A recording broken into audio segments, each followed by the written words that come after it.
Começa agora Revidecast, o podcast da Revide.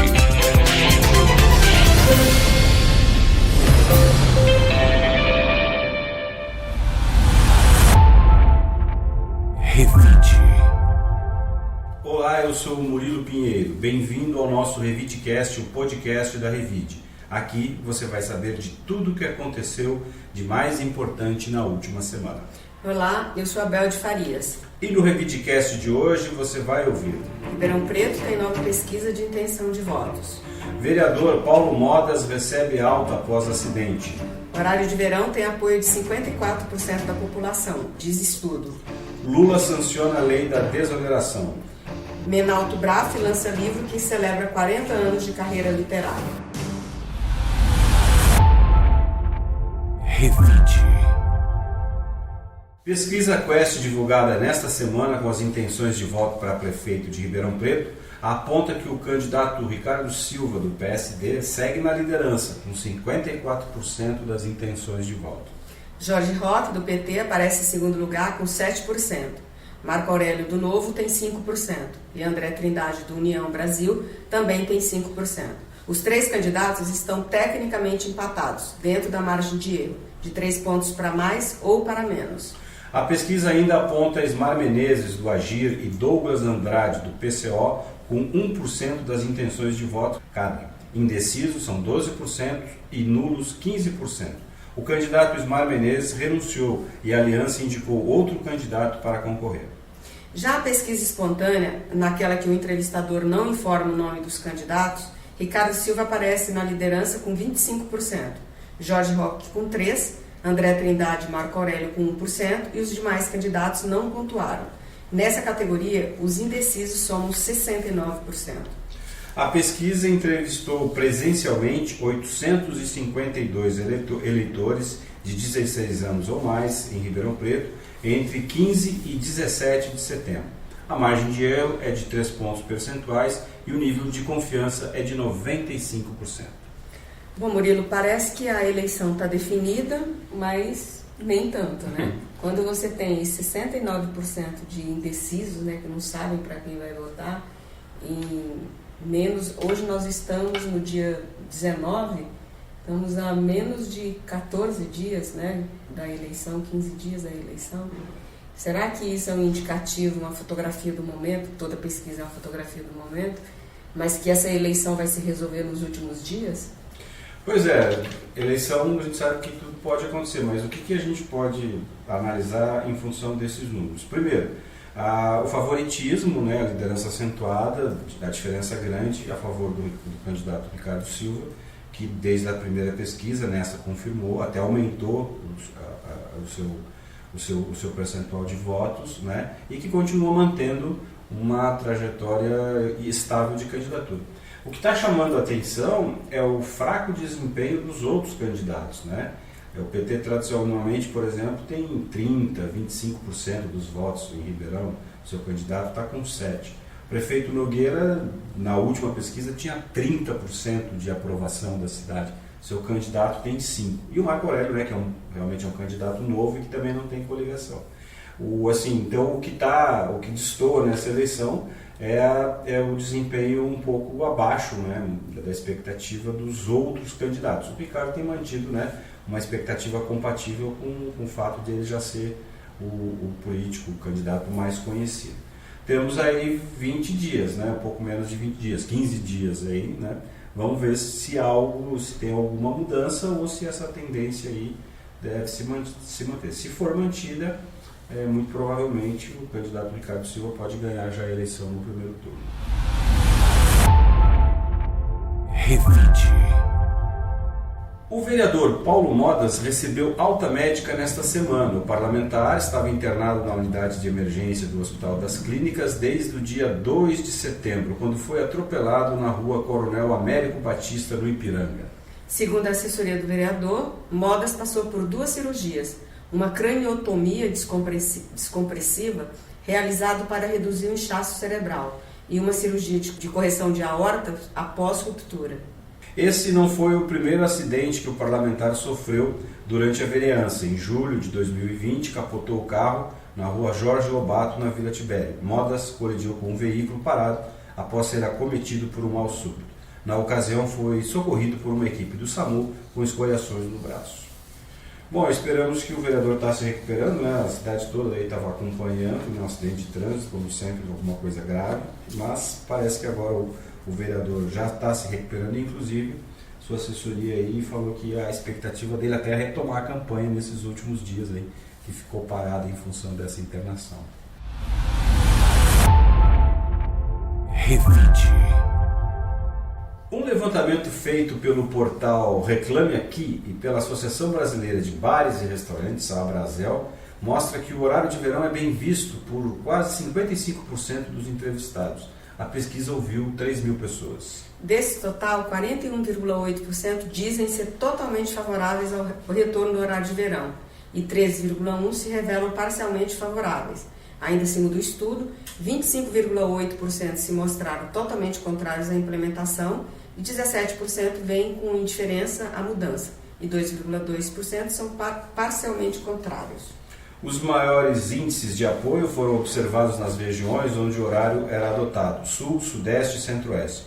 No Sudeste, 56% são a favor, sendo 43% favoráveis e 13% parcialmente favoráveis. Na última semana, o ministro das Minas e Energias, Alexandre Silveira, afirmou que a volta do horário brasileiro de verão é uma possibilidade real. Segundo ele, a medida traria melhor aproveitamento da luz natural em relação à artificial e a consequente redução de consumo de energia elétrica no país.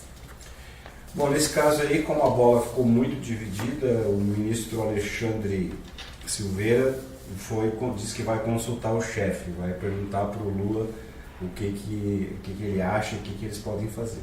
Eu, particularmente, né, acho que diante da gravidade da questão climática e da questão da energia, né, que depende dos rios aí, toda a economia, mesmo que ela seja de 1% num país grande como o nosso, toda a economia é válida, então todo mundo acorda um pouco mais cedo, economiza um pouco de energia, porque a situação está crítica. Eu particularmente gosto do horário de verão, por mim seria bem-vindo. Revide. O presidente Luiz Inácio Lula da Silva sancionou com vetos o projeto de lei que trata da desoneração da folha de pagamento de 17 setores da economia de municípios com até 156 mil habitantes. A lei determina que a desoneração valerá por este ano, mas será reduzida gradualmente a partir de 2025, aumentando 5% a cada ano até chegar a 20% em 2028. No caso dos municípios, a alíquota previdenciária sai dos 8% este ano e aumenta gradualmente até chegar à alíquota de 20% a partir de 2027. O texto da desoneração da folha de pagamentos prevê uma reoneração gradual entre 2025 e 2027. A partir do ano que vem, os empresários passarão por uma cobrança híbrida, que misturará uma parte da contribuição sobre a folha de salários com taxação sobre a receita bruta. Em 2025, as empresas pagarão 80% da alíquota sobre a receita bruta e 25% da alíquota sobre a folha.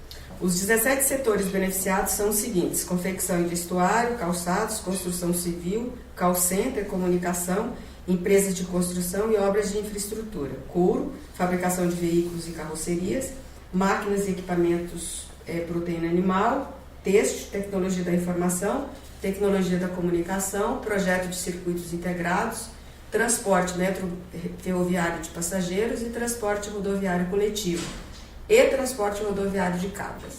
O governo, com a sua fome sem fim de sempre estar querendo mais impostos. Parece que é incrível, né? Como é que muda o governo, é sempre a mesma coisa, né? Sempre quem paga a conta somos nós, né?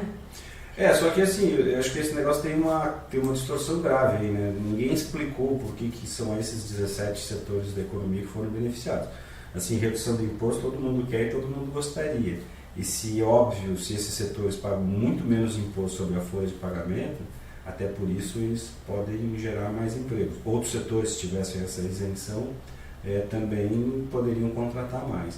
Então, assim, o que é problemático no Brasil, agora vai e volta, é você fazer concessões, né, para alguns setores específicos, né? Então, assim, ou se trabalha uma redução de carga tributária geral no país para todo mundo. Essas onerações são realmente muito pesadas, 20% sobre a folha, né? É muito pesado para as empresas, mas acho que isso deveria ser tratado de forma geral, universal, né? Acho que esse privilégio desses setores ele é injustificado.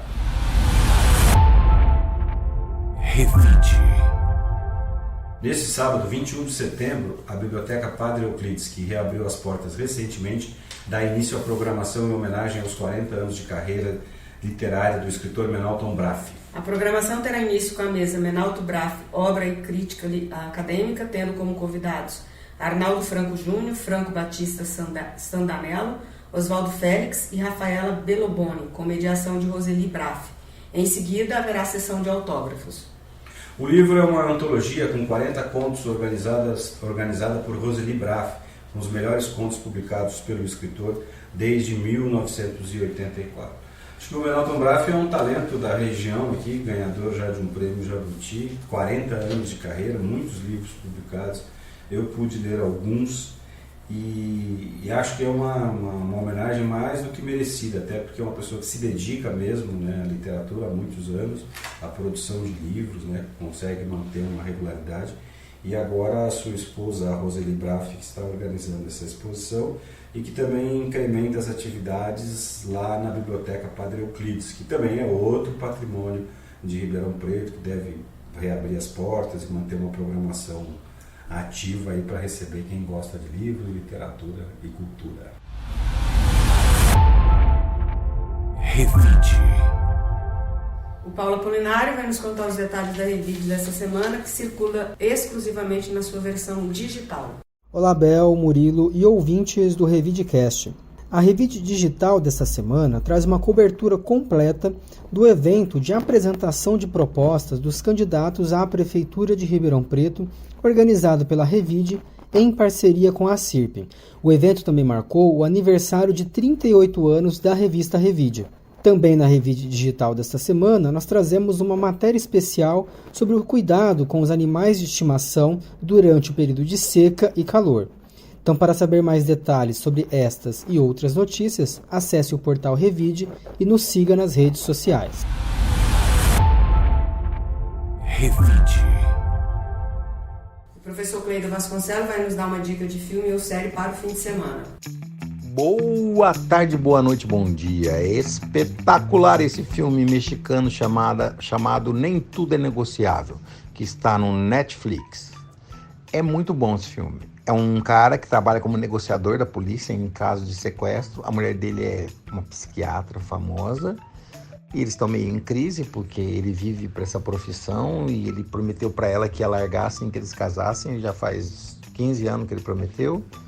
E ele é uma vida meio de risco, né? Aquele cara que entra quando tem um sequestro, vai negociar com o sequestrador para tentar salvar a vítima. E é bem legal que o filme começa um caso lá que envolve ele negociador e mais o sequestrador, e a mulher dele pode ser que entre no rolo também, e a coisa vai de um jeito que você fala, não, Deus do céu, onde isso vai acabar, como isso vai resolver, e acaba e resolve, e é muito mais legal do que você imagina que fosse acabar e resolver. Vale a pena, é um thriller, vale a pena, pra ficar legal, tá? É daqueles filmes que você pode assistir no domingo à noite, se você tem depressão com a musiquinha do Fantástico, vai ficar bem, tudo vai ficar bem. Pra segunda-feira ficar mal de novo, né? É lógico. É isso aí. Tchau, bye. Revide.